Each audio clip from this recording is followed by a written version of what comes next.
dear beloved, Boss Mike, Cervera.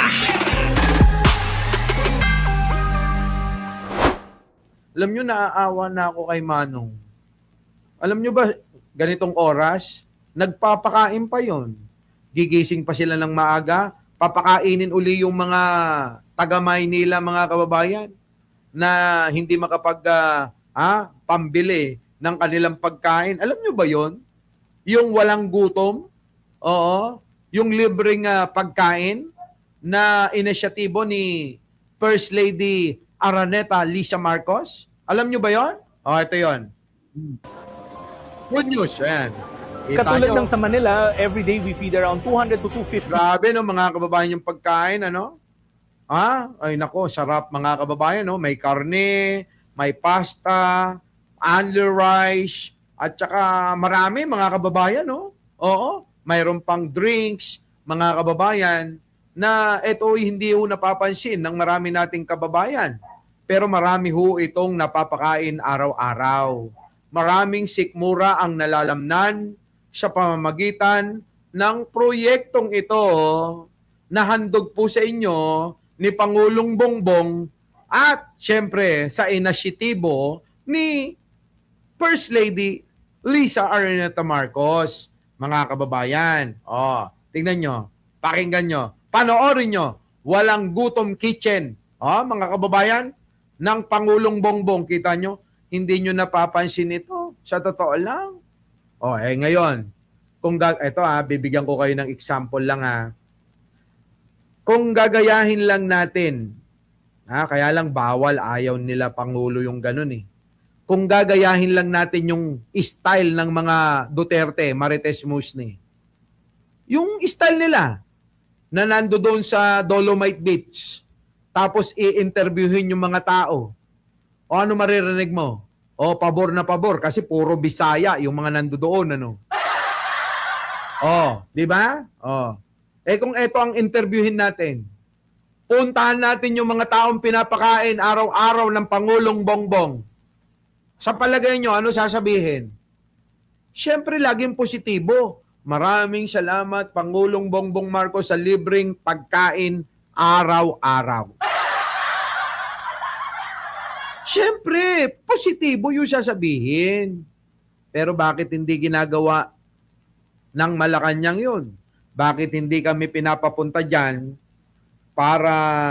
hindi para kumain, para interviewin at gawing konteksto o gawing naratibo o pangbola sa inyo. Sige nga, gagawin namin, pambola namin sa inyo. Kita nyo, mga kababayan, yung mga kumakain dito, ano po masasabi nyo, sir?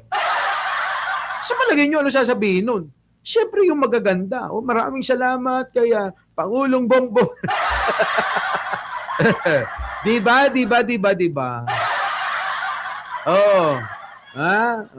Hayaan mo na yung mga kaibigan ko na yan. Matatanda na yan, Dudong. Dudong Jared, hayaan mo na sila, puta, matatanda na yan. Nagkahamunan na ba? Hayaan mo sila. May mga edad na yan. Matatanda na. Alam na nila yung ginagawa nila. Manonood na lang ako, Kuya Maki, replay ito. Kuya Maki, paging Kuya Maki, replay po ito. Si Boss Mike, natutulog na, humihilik na. Kakatapos lang bumengbang.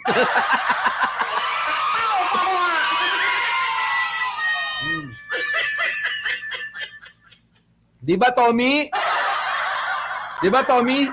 Tommy! Sabihin mo nga kay Kuya Maki. Marcos forever. Nakuha nyo yung sinasabi ko? Hindi natin ginagawa. Yung ganito, Wenny Artos, na mag-interview, Lovers Moon. Di ba? Bakit naman ganon? Ano kagago ko? Ruby Andales. Ayan mga kababayan ko tignan yung mga kababayan. Ginagawa ba natin to? Hindi. Alam nyo, okay lang medyo may green joke tayo ngayon kasi gabi na. Tulog yung mga bata. Di ba? May pasok sila. Kaya kailangan maaga matulog. Di ba, Raquel Beck? Oh, eto na.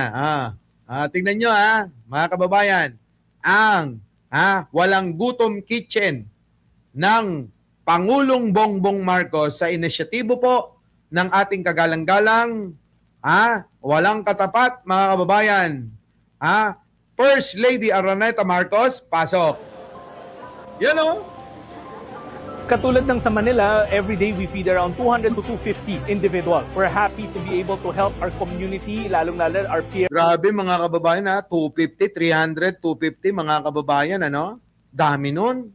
Pero mo papakakainin mo yon, di ba? Live pala, OFW, Team Saudi, sabi ni Ruby Andales, 2.0. Joker Tena, grabe no? Samantalang si Sarah mga kababayan, minsan lang mamigay, sabaw pa. At kapag namigay ng sabaw mga kababayan, meron pang acknowledgement receipt. Na tinanggap mo talaga yung sabaw na pinamimigay niya. Grabe no? Tapos yun, gagamitin yung mga perma nyo ngayon. Kasi may impeachment trial, di ba? Ay, wag kayong loloko-loko. Baka gagamitin talaga yun. Yung mga pumirma-pirma ng ganon, para iba-iba yung mga stroke ng kamay sa mga pinamigay na lugaw, gagamitin nila yon. Ako opinion ko lang, gagamitin nila yon na pang requirements nila para masabi na hindi nagnakaw si Sarah. Mga kababayan, grabe yan. Sobrang utak ni Sarah pagdating sa pagnanakaw. Ito na. Ilan daan? Around 200 to 250 individuals. We're 200 to 250 individual, araw-araw. happy to be able to help our community, lalong-lalo our peer workers, construction workers who are seasonal in nature, so that way they get to save and spend their cash somewhere else and they can Grabe, eat no? here for free. Patuloy lang ito, lalong-lalo na ngayon na tumataas ang presyo ng Nakakita nyo si Pangulong Bongbong? Tingnan nyo yung pakikitungo niya sa bata. Ayan, mga idol ko yan eh. Si Manong Bongbong, tingnan nyo, hindi nandidiri. Titigan pa mga kababayan. No? Di ba? Nakikipagtitigan pa si Manong Bongbong. Ganyan ang totoong tao. Ganyan makipagkapwa-tao. Hindi yung si Sarah, nakita nyo, nagpapapicture lang yung mga supporters niya eh. Lumalayo, kala mo naman talaga ginto. Pero si Manong Bongbong, tignan nyo mga kababayan ko, nakikipagtitigan, nakikipag-usap, nakikihalubilo. Yan po talaga ang totoong tao. Hindi yung nandidiri, katulad ni Sara Duterte. Hindi yung kung ano-ano lang yung sinasabi. Kaya tuloy tinres, tumira ng tres, sa pool si Sara. Mamaya talakayin natin. pagkain dahil sa pagtaas ng presyo ng langis. Basta patuloy lang kami na tuloy-tuloy na magsusuporta at sana mabawasan na yung nagugutom at sana dumating ang araw na wala nang gutom na Pilipino. Kita nyo, sana daw, dumating na daw ang araw na wala nang gutom na Pilipino. So, totoo lang mga kababayan. Di ba, lovers mo na, no? Ngayon, nakakaiyak, di ba? Di ba, Catherine Villamin, Job BMB Joel, Catalina Marquez, baka naman may nag-utos sa mga bata na gawin na yun na nga ho eh. Marami pa hong investigasyon ang ginagawa ngayon. Ramel Colorico, magandang after gabi po. Rosena Dalina, nakaabot din, BMB Joel, Almira Abanilla, kung si Sara yan, diring-dire na yun. Siya, piling po kasi, di ba, Reyna. Di ba, mga kababayan, Sabi ni Sab Anelasyon, good night na sir. Tulog na daw kami ni Naku po. Kako-comment mo ng bengbangan dyan, sabi ni Ismi mo, Hoy, Sab, liga na rito. Ano kino-comment mo dyan? Halika, ako ang ganyanin mo. Di ba, no? Mga kababayan, ano? Oh. Sabi ni Alicia, dami pagising. Eh, syempre, usapang bengbangan.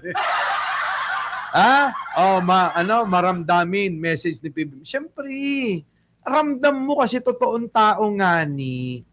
Di ba Glenda Ronquillo? Di ba? Mabait talaga. Sobrang bait niyan. Pag nakita mo sa personal yung mukha niya, hindi ko ba alam kung bakit nasasaktan ni Sara eh. Hindi ko ba alam bakit nila ganun binabasto si Pangulo. Pero pag nakita niyo yung mukha ni Pangulo ng malapitan, oo mga kababayan, iba eh. Iba yung energy. Oo. Iba yung enerhiya na mararamdaman nyo. Kapag siya kaharap nyo ng malapitan, mga kababayan. Oo. Hindi nyo mararamdaman na kayo mapapahamak. Para bang kung kasama nyo siya, magiging masaya lalo ang buhay. Ganon. Parang safe na safe kayo, ganon. O, di ba? Ganon ho yung pakiramdam.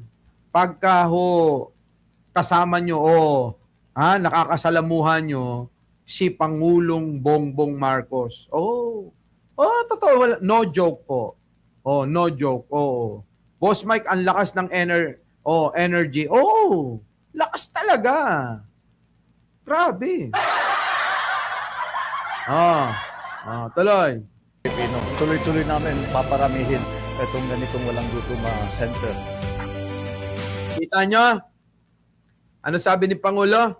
Tuloy-tuloy daw, Alex KTR, tuloy-tuloy daw, JB Villamor, na paramihin yung ganyan, Gerald Samson.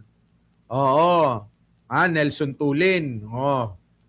Tuloy-tuloy daw na pararamihin. Maganda, no? Iniisip ko nga rin Marites Musni. Ano? Alam nyo, kung tulong-tulong tayo, halimbawa, tayong mga nakakaangat, may pera tayo, kumikita tayo, di ba? Kaysa lahat ipamana natin sa mga anak natin, tapos pagka nawala na tayo, yung paandahilan ng pag-aaway-away nila. Di ba? Nako, wag na lang. Itulong na lang natin sa mga kababayan natin at bigyan na lang natin sila ng sapat. Di ba? Di ba, Junjun Adventure? Pag-likein mo nga yung mga DDS yata yan. Di ba, no? Ruby Celeste. Di ba? Kasi, what is money? Paper only. Di ba, no? Nida, Labide. Di ba, mga kababayan? Mga kababayan, sabi ko sa inyo, ang buhay, kailangan maging masaya. Alam nyo mga kababayan, iba kasi ang pakiramdam ng mga nakakatulong Oo, totoo yan. Kuya Maki, tandaan nyo subukan ninyo, Maureen Rivera. Iba yung pakiramdam ng nakakatulong ka sa mga taong totoo na nangangailangan. Kita nyo nga yung mga kaibigan natin, yung mga paborito yung vloggers.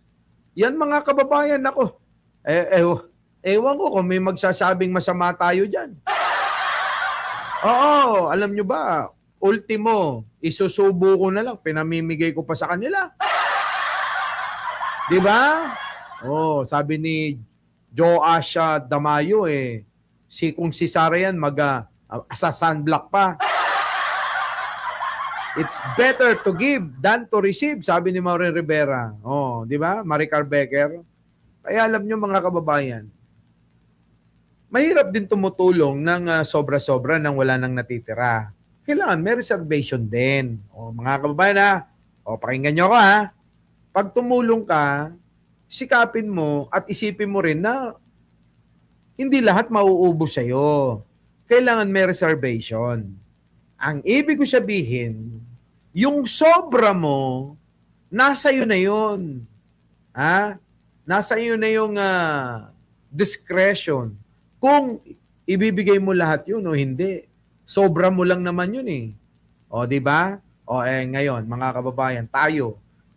Pagka sumobra, mga kababayan, ang nasa isip ko lagi, tumulong na lang, magbigay ng kahit papano, ng naaabot natin, ng kaya natin, Di ba, Shlap, ganon. Cory siya Evangelista.